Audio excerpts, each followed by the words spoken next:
Alright, so next we're going to look at how to construct a 90-degree angle. Um, Earlier, I said that the initial part of most of these construction or steps that you take to construct an angle, the initial parts are the same, the initial steps are the same. So therefore, to construct a 90, we're going to start off as if we're constructing a 120-degree angle.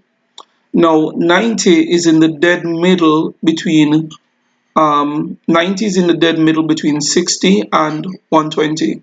So to get 90, we're sort of going to be bisecting between 60 and 120 degrees. So let us begin.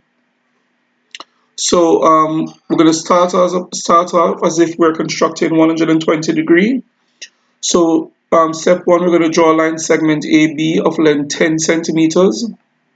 And if you remember, when we're drawing a 120-degree angle, we tend to draw a little bit away from the left margin because we're going to need some space on the left. 2 or 3 inches is good enough. So I draw my line segment AB of length 10 centimeters. So next, I'm going to open my compass to a suitable radius. Suitable means not too wide and not too narrow. And with A as center, I'm going to scribe a wide arc that I must ensure come around and cut the line AB at C. So I open my compass to a suitable radius, scribe my wide arc, which cuts the line AB at C. Alright, so if I'm measuring angles along that arc, C is at 0 degrees. Now, step 3 says, without shifting the compass and with C as center, I'm going to scribe an arc to intersect the first arc at D. So without shifting the compass simply means that that initial radius, which is AC, it must not change. So to ensure that, we have to ensure that the hinge or joint of the compass is sufficiently tightened. And then I simply move the metal tip of the compass from A, put it at C, and then I scribe my arc. Alright, the same radius without shifting the compass. Now that is the point D. A line from A through D would give me 60 degrees. But 60 is not what I'm interested in. What I'm interested in is 120. Now again, without shifting the compass and with D as center, so the radius so far is the same. That initial radius AC is the same. AC is the same length as what? CD.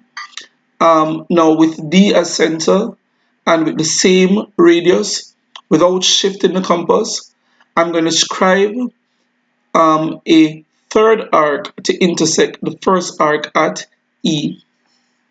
Alright, so at D, same radius. So that third arc intersects the first arc at E. A line from A through E will give me 120 degrees. A line from A through E will give me 120 degrees.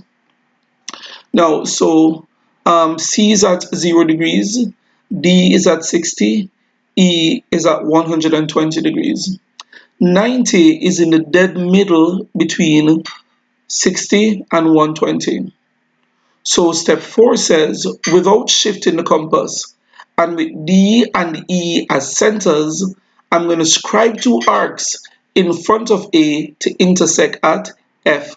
So far, I have not shifted the compass. The initial radius is the same radius I'm using, and it's the same radius that I'm going to use to scribe 2 arcs with D and E as centers in front of A to intersect at F. So with D as center, I scribe my arc, move the metal tip now of the compass over to E, scribe a second arc, the 2 arcs intersect at F. Now a line from A through F will give me 90 degrees. So step 5, which is the final step, I'm going to draw a line from A through F. I'm going to draw a line from A through F. Now angle BAG, because at the top there I'm going to put the letter G. Angle BAG is 90 degrees. Then the next thing I would do is I would measure the angle. To measure the angle, I'm using my protractor. Whenever you're using a protractor to measure an angle, the center of the protractor goes at the vertex of the angle, which is A.